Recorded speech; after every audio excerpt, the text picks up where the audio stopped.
தளபதி விஜய் அவர்களுக்கு வை security protection கொடுக்க சொல்லி உள்துறை உத்தரவு போட்டிருக்காங்க. நம்ம இந்தியா நாட்டை பொறுத்த வரைக்கும் மொத்தமா 7 செக்யூரிட்டி வகைகள் இருக்கு. அது என்னெல்லாம் அப்படின்னு பார்த்தீங்கன்னா X, Y, Y plus, Z, Z plus, Z plus ASL category and SPG.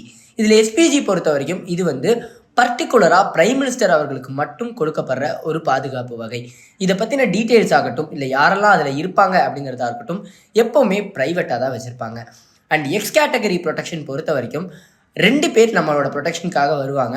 அதில் யாரும் கமாண்டோஸ் இருக்க மாட்டாங்க, பட் ஆர்ம்டு போலீஸ் ஆஃபீஸர்ஸ் நம்மளோட ப்ரொடெக்ஷனுக்கு வருவாங்க. வை கேட்டகரி பொறுத்த வரைக்கும் மொத்தமாக 8 பேர் நம்மளுடைய ப்ரொடெக்ஷனுக்காக வருவாங்க. அதில் 1லேருந்து 2 கமாண்டோஸும் இருப்பாங்க. அண்ட் வை ப்ளஸ் கேட்டகரி பொறுத்த வரைக்கும் மொத்தமாக 11 பேர் ப்ரொடெக்ஷனுக்காக வருவாங்க. அதில் 2லேருந்து 4 கமாண்டோஸ் நம்மளோட ப்ரொடெக்ஷனுக்காக வருவாங்க. அதை தவிர்த்து ஆர்ம்டு போலீஸ் ஆஃபீஸர்ஸும் நம்மளோட ப்ரொடெக்ஷனுக்காக கூட வருவாங்க.